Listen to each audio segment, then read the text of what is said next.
Olá, bom dia! Seja bem-vindo, seja bem-vinda ao A Notícia de Frente desta quarta-feira, hoje dia 19 de maio. Bom dia para você, chega junto com a gente, participe também. Bom dia ao Lúcio Sorge, tudo bem, Lúcio? Bom dia, Nayara Moura, bom dia, Haroldo Arruda, e bom dia a você que nos honra com a sua companhia. Haroldo Arruda Júnior, bom dia! Bom dia, Nayara Moura, ao Lúcio Sorge, a todos os nossos queridos telespectadores. Você falou 19 de maio, acendeu uma luzinha aqui. Hoje é aniversário do meu irmão, olha só, do Eduardo Arruda e da Vanessa Vilar de Arruda. Parabéns a vocês, meus irmãos, né? Que Deus lhes dê sempre muita saúde, muita felicidade, muito amor, muita paciência, muita resiliência. Isso mesmo. E olha, para começar uma notícia de frente, vamos com imagens do trânsito aqui na capital, através das câmeras da Secretaria de Mobilidade Urbana. Aí você vê a Avenida do CPA, a historiador Rubens de Mendonça, trânsito bem tranquilo ali na altura da sede da Polícia Federal, é isso? Trânsito tranquilo, quase não tem carro na rua, gente, ó, tá muito bom, nem parece aquela avenida do CPA das 8 horas da manhã, hein, Lúcio? É isso mesmo, bem tranquilo ali o fluxo aí do trânsito nesse momento, né? Vamos a outro trecho também da avenida do CPA, agora mais alto, aí mais próximo ao Centro Político Administrativo, virou a câmera, não tão próximo, né? Mas mais próximo que o outro. Lúcio balançou aqui a cabeça. Temos aí o novo viaduto no outro ângulo que a gente ainda não tinha mostrado aqui, não é isso? O Murilo Domingos, novo viaduto ali na Beira Rio, que veio para desafogar o trânsito, e aí no fundo o nascer do sol também nesse céu lindo que é o céu de Mato Grosso. Trânsito fluindo tranquilamente neste horário aí na Beira Rio. Agora temos aí a rotatória, é do Moinho essa? É do Moinho? A do Moinho, tranquilo aí também, ali dá acesso para o Jardim das Américas, também trânsito tranquilo nessa região. Outra região com fluxo bastante intenso aí nos horários de pico. Então, se você não quer enfrentar o trânsito, sai um pouquinho mais cedo de casa, né, gente? As câmeras são da Secretaria de Mobilidade Urbana e aqui na Notícia de Frente a gente te informa sobre o trânsito. Aí você vê a Avenida Fernando Correia mais movimentada que as outras que a gente acabou de mostrar. A Avenida Fernando Correia com um movimento maior, mas o trânsito fluindo tranquilamente no horário. Daqui a pouco a gente volta com outras informações do trânsito para você, meu querido amigo, minha querida amiga que vai sair de casa daqui a pouquinho. E vamos ao vivo agora com o João Fernandes. João Fernandes vai trazer informações para a gente sobre a CPI dos medicamentos na Câmara de Cuiabá. Será que já temos previsão de oitivas dessa CPI que demorou para poder escolher os membros? Está bem devagar, hein, João? Bom dia.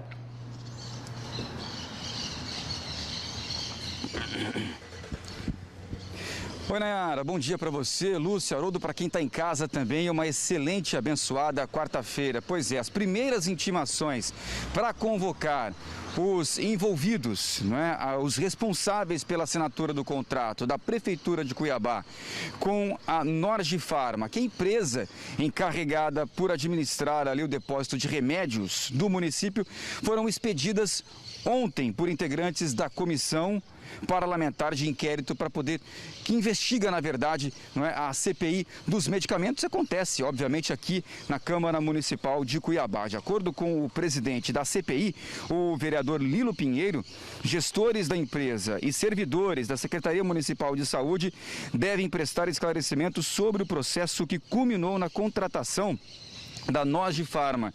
A expectativa é de que as primeiras oitivas já sejam realizadas, respondendo a tua pergunta agora, Nayara, na próxima sexta-feira, já, o que é uma boa notícia, né? Segundo o presidente dessa CPI, o Lilo Pinheiro, abre aspas, nós já temos um cronograma definido. Nesse primeiro momento, estamos expedindo as primeiras intimações dos responsáveis pela formatação do contrato que cuida do depósito. A partir da convocação, vamos então poder dar início às oitivas, fecha aspas, palavras do presidente da CPI, Lilo Pinheiro. O contrato, né, fechado com essa empresa foi de 9,7 milhões de reais com a Norge Pharma, comércio de medicamentos e materiais e soluções em saúde. Foi firmado pelo ex-secretário municipal de saúde, Antônio Poças de Carvalho. O gestor foi afastado do cargo em outubro do ano passado, após ser alvo de uma operação que investigou suspeitas de superfaturamento na compra de ivermectina. Em fevereiro deste ano, o Ministério Público, portanto, ingressou com uma ação civil por improbidade administrativa contra Poças e a empresa por suposta fraude em licitação. De acordo com o relator da CPI, Marcos Brito Júnior, outros documentos também já foram solicitados pela comissão. A CPI dos medicamentos vencidos foi instaurada depois que um grupo de vereadores, durante uma fiscalização, encontrou remédios fora do prazo de validade estocados em um depósito do Centro de Distribuição de Medicamentos e Insumos de Cuiabá. Na ocasião, os parlamentares divulgaram vários vídeos mostrando dezenas de caixas estocadas com remédios que venceram desde o ano passado. Portanto, as primeiras intimações já foram feitas, responsáveis já foram convocados para prestarem esclarecimentos e essas primeiras oitivas já devem começar, portanto, na próxima sexta-feira, aqui mesmo na Câmara Municipal. Nayara, volto contigo. Obrigada, viu, João, pelas suas informações. E o João falando aí, né, contextualizando, relembrando como essa CPI surgiu, Lúcio e Haroldo.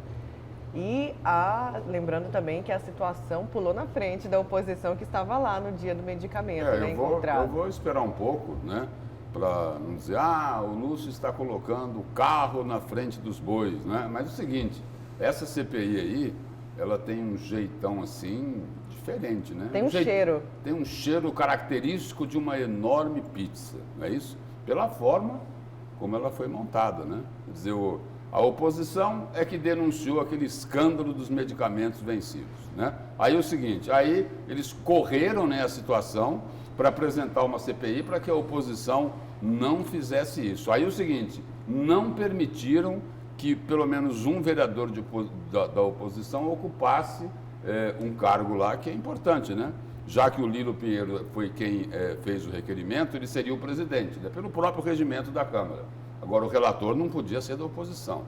A situação tinha que ficar com os dois cargos mais importantes aí nessa CPI. Mas é bom aguardar, né? Porque o seguinte, me parece que tem assim tanta vontade de apurar, né? E parece o seguinte, que já estão querendo colocar a culpa só na empresa, né?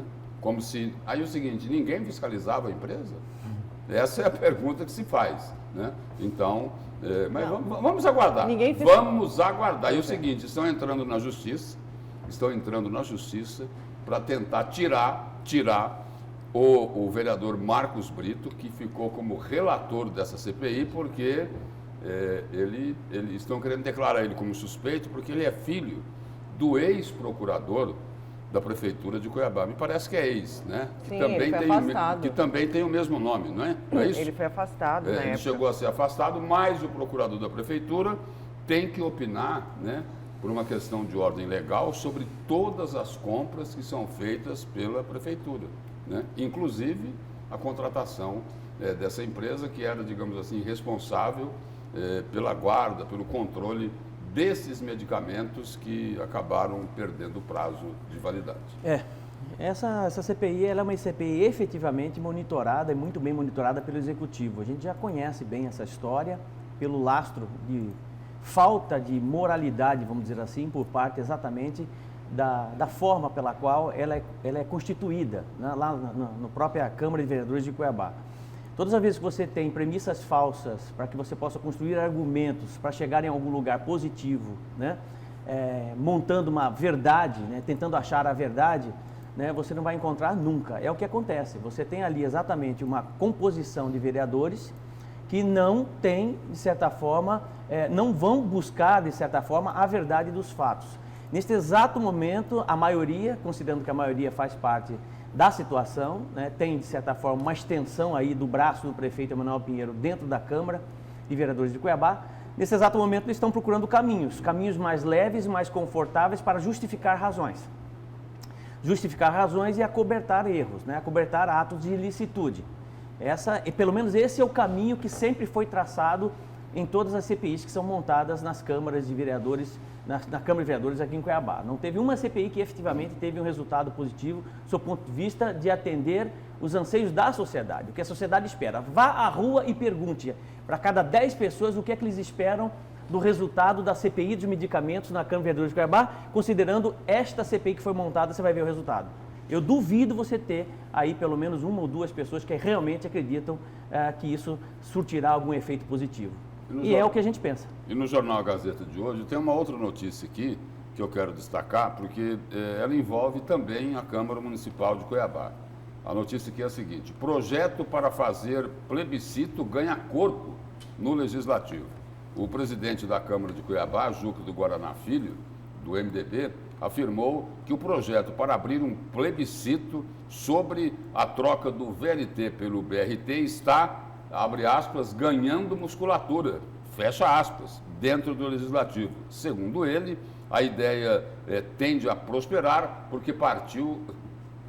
Espera aí, eu não sei se estou lendo corretamente. Tende a prosperar porque a ideia partiu dos vereadores. Ah, é isso mesmo? Espera aí. Que eu me recorde, quem pediu para fazer esse plebiscito foi o prefeito Emanuel Pinheiro. Agora, esse plebiscito aqui tem um problema. Ele não tem o amparo da legalidade, né? Ele não vai ter nenhuma validade, esse plebiscito, né? Porque esse plebiscito ele pode ser realizado? Pode, mas o seguinte, tem que ser realizado por uma outra casa legislativa que não é a Câmara Municipal de Cuiabá, que não é a Câmara Municipal de Várzea Grande, né? Que não é a Câmara Municipal de Itanhangá, né? De São João, São José do Xingu, é a Assembleia Legislativa de Mato Grosso. Esse plebiscito não tem validade nenhuma. Isso é apenas jogar para a plateia e custaria, segundo o vereador Dilemário Alencar, 3 milhões de reais. Né? Espera aí, vão fazer um plebiscito ilegal, sem validade, a um custo de 3 milhões de reais? Essa que é a proposta, e teve um bate-boca lá, né? O Dilemário colocou o seguinte, falou, olha, se for fazer esse plebiscito aqui, vai confirmar lá o apelido aqui da Câmara Municipal, o puxadinho da Prefeitura. Aí o Juca do Guaraná não gostou, e aí o seguinte, o presidente da Câmara, né? Quem dirige o Legislativo, falou, corta o microfone aí desse vereador Melancia. Acho que a gente Espera aí, a crítica do vereador Dilemário Alencar foi uma crítica de ordem política, não foi? E aí vem o outro lá e chama o vereador que fez a crítica de vereador Melancia, ou seja, é proibido criticar, é proibido fiscalizar. Eles erram o erro está na gênese do processo do VLT, lá atrás, essa é a leitura que eu faço, eles colocam os bois, a carroça na frente dos bois. Quando o Mauro Mendes assumiu isso e assumiu o compromisso de tentar achar uma solução para o VLT, ele acabou trocando as bolas, ou seja, fez o processo atropelado. Ele definiu a mudança de modal antes mesmo de ouvir a população, ele definiu antes mesmo de estudar, via a possibilidade de se ter uma parceria público-privada, ter uma ação junto ao governo federal, ao Ministério das Cidades, se há possibilidade de recursos. Muitos estados conseguiram recursos para finalizar a questão de obras da Copa do Mundo e foi tudo muito atropelado nesse processo. Ele estava judicializado, né? E agora você vê uma movimentação da Câmara de Vereadores querendo exatamente incitar mesmo um plebiscito que não vai dar absolutamente em nada, não tem resultado efetivo nenhum. E eles ganham tempo com isso, tá entendendo? E a gente fica assistindo esse teatro aí deles, inventando e fingindo que estão trabalhando. Fingindo que estão trabalhando, porque a leitura que eu faço é exatamente essa. Porque não tem efetividade nenhuma uma ação como essa na Câmara de Vereadores de Cuiabá. Não acredito que ganhe tempo, não. Eles vão jogar dinheiro fora. E o seguinte, dinheiro público, né? Porque até aqui é o seguinte, teve muitos erros nessa questão aí do VLT, teve uma corrupção vergonhosa, deslavada, gigantesca, não é isso? E aí é o seguinte, sobre a corrupção, ninguém pode culpar o governador Mauro Mendes. Ele não teve nada que ver com isso. Nada a ver. Né? Ele não teve nada que ver com isso. Exatamente. Só que é o seguinte,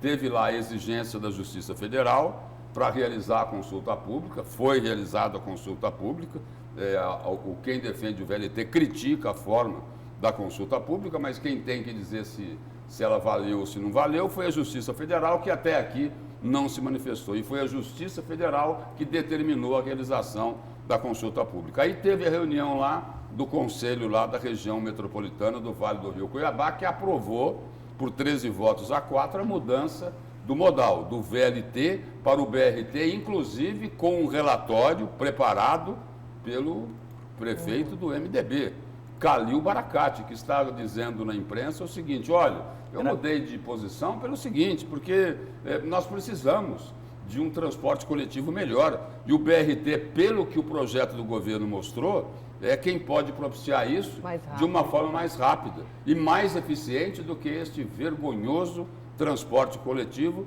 que serve à população das duas cidades. Vamos colocar um trechinho aí desse bate-boca durante uma sessão virtual da Câmara, que acabou, que o Lúcio citou aí, entre o vereador Dilemário Alencar e o presidente da casa, o Juca do Guaraná, sobre o VLT versus BRT, essa criação do plebiscito que pode custar aí 3 milhões de reais. Vamos acompanhar. Que o senhor está bravo, que o senhor está... Tá? Vou dar mais um minuto para Vossa Excelência. Tá bonito, presidente. O senhor me respeita, presidente. O senhor me respeita. Não estou te faltando com respeito, O senhor me respeita, rapaz. Eu não estou faltando. Eu não estou de brincadeira aqui. Aqui não é lugar de brincadeira, não, rapaz. O microfone. Que é lugar de homem sério. Não tem respeito, quer se aparecer. Vereador Melancia. É lugar de homem sério, rapaz. Não vai falar, não. Olha, vereador Dilemário, primeiro você tem que virar presidente e ter respeito dos seus pares. O senhor apresenta requerimento aqui, só tem só o seu voto. Tamanho é o seu respeito que o senhor tem nesta casa. Tão respeitado que Vossa Excelência nesta casa, que requerimento seu só tem o seu voto. Presidente. Só o seu voto. Respeita as nossas... Pois é, a gente viu aí antes, o vereador Dilemário estava falando justamente que o Lúcio já trouxe aqui, né? Que a casa ia ficar muito mais manchada com a marca da Casa dos Horrores, porque era um dinheiro no momento que não é para ser gasto. 3 milhões de reais é muito dinheiro no momento de pandemia, onde muita gente padece e precisa dessa ajuda. E a gente faz essa cobrança aqui do poder público. E aí começou esse bate-boca e o presidente pediu para cortar. Olha, ao invés de dizer isso aqui, ó, olha, é muito melhor você encarar os fatos como eles são. Ao invés de tentar jogar para a plateia, né, entendeu? Fazer afirmações que o seguinte, que a realidade não ampara, né? Tipo assim, ó, diz que a ideia do plebiscito tende a crescer e prosperar porque partiu dos vereadores. Não é verdade isso. É melhor dizer o seguinte: olha, o prefeito fez o pedido, ele fez a proposta e os vereadores que apoiam o prefeito de Cuiabá estão acatando. É isso, né? É melhor trabalhar com a verdade do que tentar maquiar ela. Eles não vão acabar nunca com essa pecha de Casa dos Horrores, exatamente por quê? Porque eles trocam cadeiras, né? Acabam trocando cadeiras na Câmara de Vereadores de Cuiabá e não trocam princípios e valores. Não tem personalidade. Observem bem, a boa maioria, infelizmente, né, a maioria dos vereadores de Cuiabá não tem personalidade política suficiente para realmente assumir aquilo que gostaria de fazer em prol da sociedade, né, daquelas pessoas que o legitimaram como vereador e acabam atendendo exatamente tudo que o prefeito sopra no ouvido. Se eles têm vontade de fazer algo do lado direito e o prefeito fala, não, o caminho do lado esquerdo, eles vão fazer do lado esquerdo, porque a dependência política, o rabo político é tão grande que chega a dar a volta. Eles não conseguem, eles venderam a própria personalidade, o próprio caráter muitas vezes, né, e abandonaram os princípios e valores que até muitas vezes tinham. Mas em nome do poder, em nome da política, adotam uma postura completamente contrária àquilo que a sociedade espera. E acabam aprovando e aceitando exatamente muitas coisas que são completamente ilícitas e fora de um caminho normal e do bom senso, em que a sociedade gostaria que acontecesse e não acontece. Então, que essas eleições... Então esquece, Lúcio. Casa dos Horrores teremos sempre, na medida em que nós precisamos fazer o quê? Mudar exatamente as pessoas que estão ali. Quando nós tivermos vereadores melhores, né, hoje nós temos poucos vereadores que realmente fazem o papel que deveriam fazer, né, de fiscalizar, de mostrar, fazer uma posição positiva. Infelizmente, a maioria não tem essa O capacidade. que essa eleição trouxe de aprendizado aí para o eleitor, para o povo brasileiro? Cuidado com aquele que bate na sua porta e se apresenta como novo na política. Toma muito e o cuidado. seguinte, o problema que eu vejo não é nem o fato da maioria desses vereadores lá da Câmara, eles apoiarem a administração do prefeito Emanuel Pinheiro. Isso é legítimo numa democracia. Agora, o que não dá para entender, o que não dá para aceitar é que a maioria desses vereadores lá da Câmara, eles abrem mão da autonomia e da independência. É por isso que eles são carimbados como puxadinho da prefeitura. Porque é o seguinte, porque eles abrem mão de fazer a defesa da instituição que eles representam. Sim. E só foram para lá pelo voto popular. E é o seguinte, eles não explicaram isso aí não. Quando eles foram pedir o voto, dar tapinha nas costas, né, sorrisinho, abracinho, eles não explicaram isso para o eleitor. Eles falaram que iam para lá para defender os interesses da sociedade. Eles não falaram que iam para lá para pedir cargo de confiança na prefeitura, para pedir verba, né, para pedir secretaria, subsecretaria. Isso eles não falaram. Né? É lógico que eles não iam falar. O interesse né? da É sociedade lógico, ficou né? de lado. Porque é o seguinte, porque eles vão lá para pedir o voto mentindo para o eleitor, enganando o eleitor. Porque não é isso? eles legislam por interesse e por conveniência. Não tem outro caminho que não seja esse. Ele legisla por conveniência, né? Para atender exatamente os seus pares, aquilo que o interessa na manutenção do poder. Como é que eu faço? O que eu preciso fazer? É o poder pelo poder. O que eu preciso fazer para manter exatamente a minha base política, para manter, né, a minha turma? Vamos aqui à participação do telespectador. Bom dia, o Fernando de Primavera. Isso é tudo jogo de cena. Quem precisa do transporte não interessa se é ônibus ou metrô. O importante é funcionar e não roubar recursos. Tremenda palhaçada. Saiu o Misael, entrou Juca na Casa dos Horrores. É o puxadinho do Alencastro. Continua a mesma coisa, diz o nosso telespectador. Bom dia, vergonhosa, os nossos representantes. Cadê o valor da tarifa do VLT? Até hoje nunca ouvi o estudo com o valor dessa tarifa. É o Ismael, do Dom Aquino. Ismael aqui participando com a gente. A do VLT? A do VLT? É. A do VLT que foi divulgada recentemente aí, dentro desse próprio estudo aí do governo para o BRT, é de que a tarifa aí seria de pelo menos R$ 5,20 ou R$ 5,28.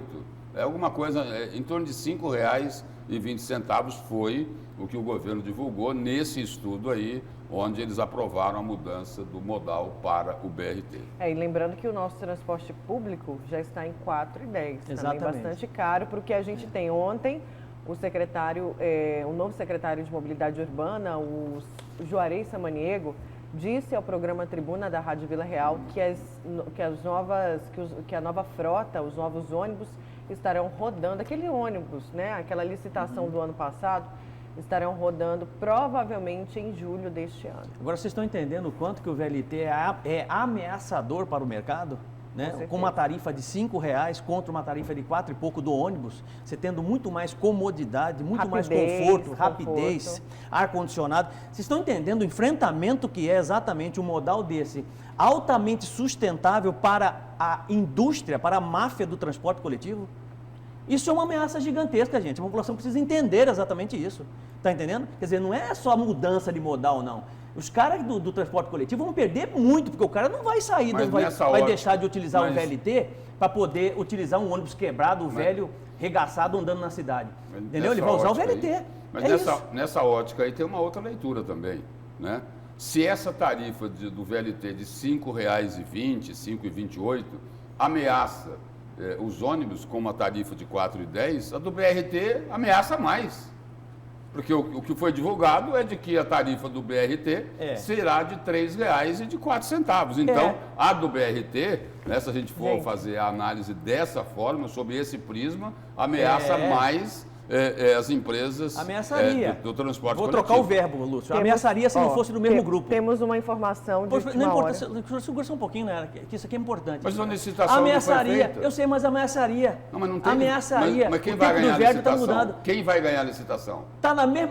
É no mesmo modal. É pneu, é ônibus, é fabricante, é o mesmo modal, é a mesma raiz.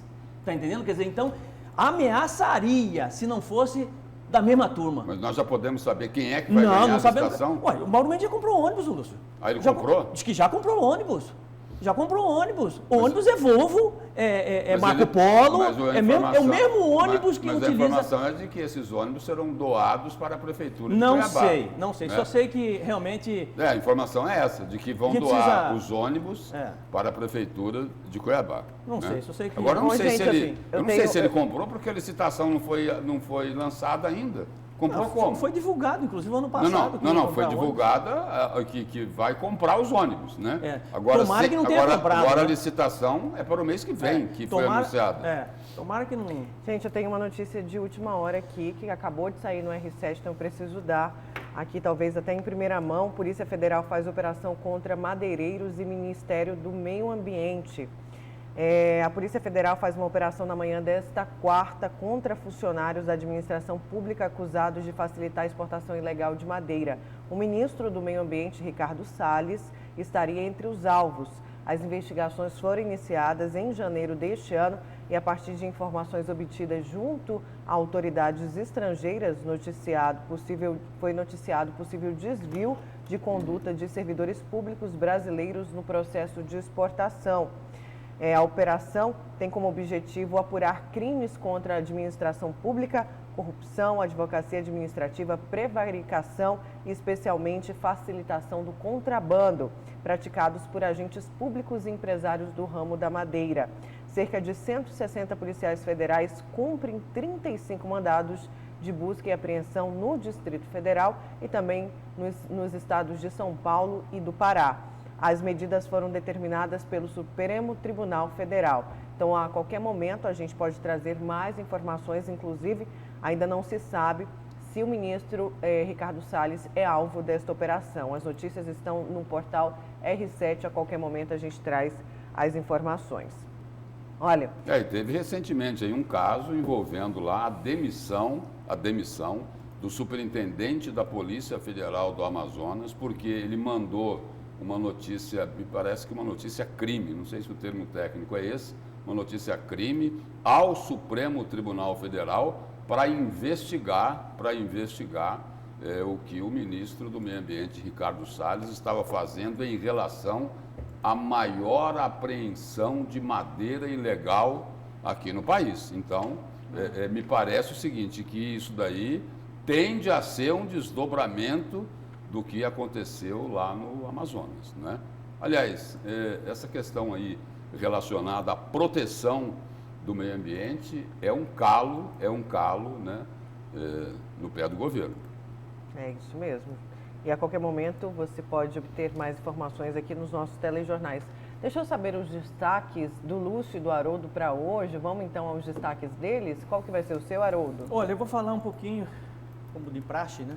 Falar um pouquinho sobre o depoimento ontem do ex-ministro das Relações Exteriores, Ernesto Araújo. E hoje, muito esperado o depoimento aí do ex-ministro da Saúde, Eduardo Pazuello, até porque a fala do ministro das Relações Exteriores de ontem, de certa forma, compromete aí o ministro hoje. Ele vai ter que se explicar perante a CPI da pandemia, né? Vou falar um pouquinho disso.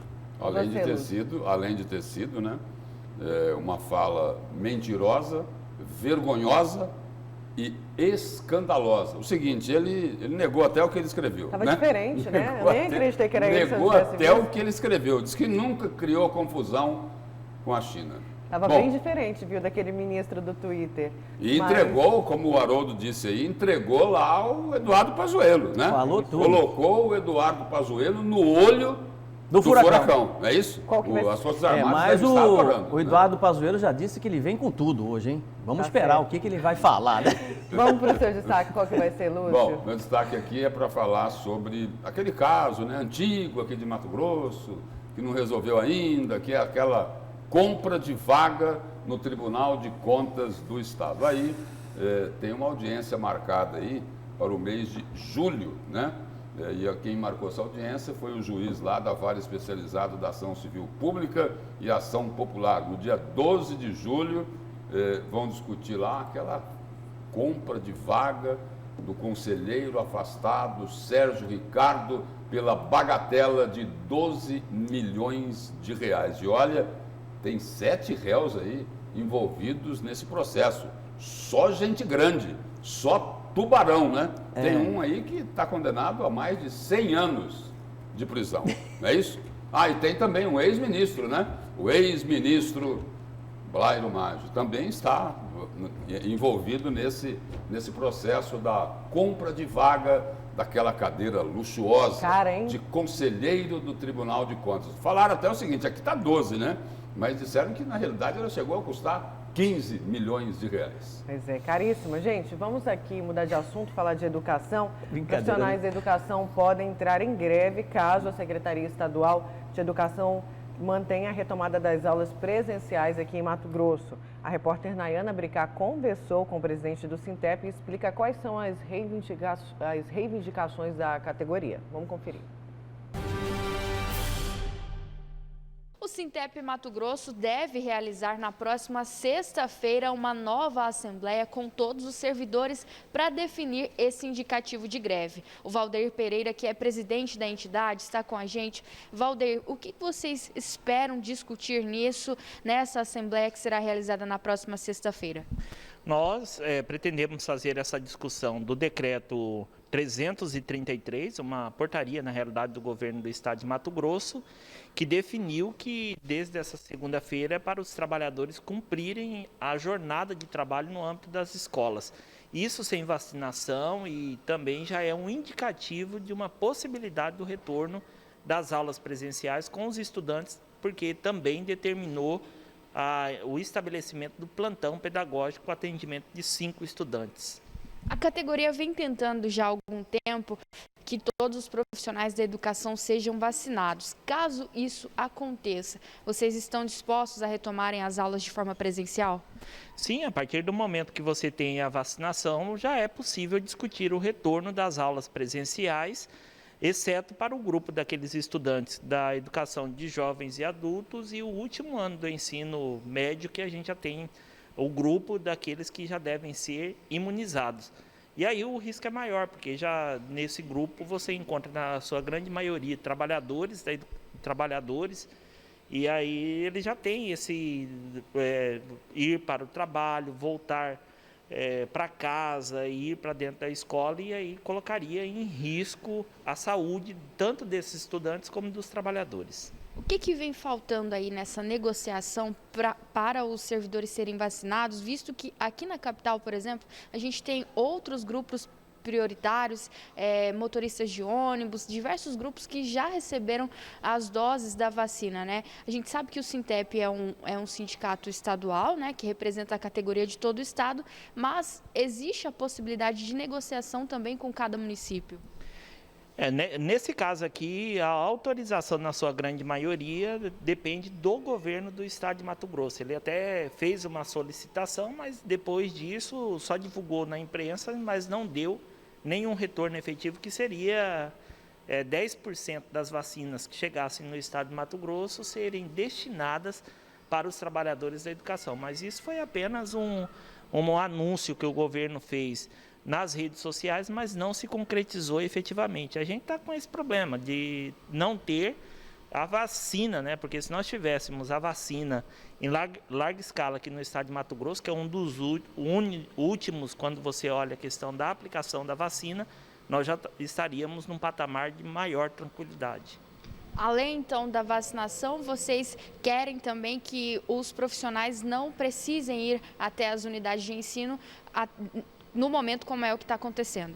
Isso, exatamente, que nesse momento a gente acabou de sair de um momento crítico da Covid-19, não sabemos como será esse comportamento em virtude das aberturas das atividades econômicas, bares e outras atividades que estão nesse momento em pleno funcionamento, e coloca em risco os trabalhadores da educação desnecessariamente, porque já estão desenvolvendo as suas atividades nas suas casas, e até com a aquisição dos computadores agora recentemente, é uma situação diferenciada, que poderiam estar trabalhando sem correr esse risco de ir para as unidades escolares. Caso o indicativo de greve seja definido nessa assembleia que acontece na próxima sexta, vocês então deflagram essa greve já a partir da próxima segunda-feira? É só a Assembleia Geral que tem as condições de definir isso, né? Então, só teremos que aguardar até sexta-feira a Assembleia para ver qual será a posição da categoria. Obrigada, então, Valdeir, pela participação aqui no A Notícia de Frente. Lembrando que em Mato Grosso são mais de 40 mil profissionais da educação aqui no nosso estado. As imagens são de Edilson Paulo, apoio técnico de Francisco Borges, Nayana Bricá, para A Notícia de Frente. Obrigada, Nayana, pelas suas informações. Por favor. Só complementando a informação aqui dessa operação da Polícia Federal, que eu vejo... A gente acabou de falar no meio ambiente, não é isso? É do meio ambiente, né?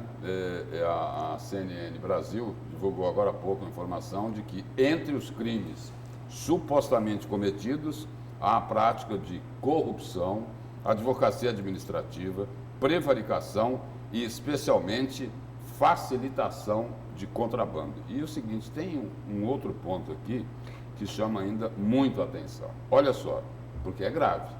Houve ainda a determinação da suspensão imediata da aplicação de um despacho emitido em fevereiro de 2020 que, contrariando normativas e pareceres técnicos do IBAMA, permitiu, olha só, permitiu a exportação de produtos florestais sem a necessidade de emissão de autorizações de exportação.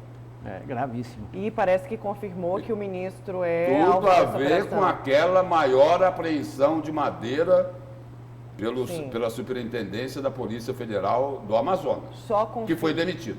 Confirmaram que o ministro é alvo dessa operação? Sim, Está o ministro confirmado? é alvo da operação, é alvo de busca e apreensão. Porque o R7 só trouxe ainda a informação talvez. aqui da CNN Brasil.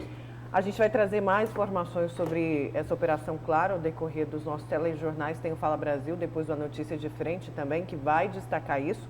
E na volta, claro, tem mais a Notícia de Frente para você. Vamos para o intervalo, agora 6 horas e 39 minutos. A gente vai para o intervalo com informações do trânsito. Vamos saber aí qual que é o ponto que a gente tem na capital através das câmeras da Secretaria de Mobilidade Urbana. Aí na sua tela a gente tem imagens das câmeras da CEMOB, a Miguel Sutil aí, gente, agora é um trechinho da Miguel Sutil já com um movimento maior de carros. A gente já volta.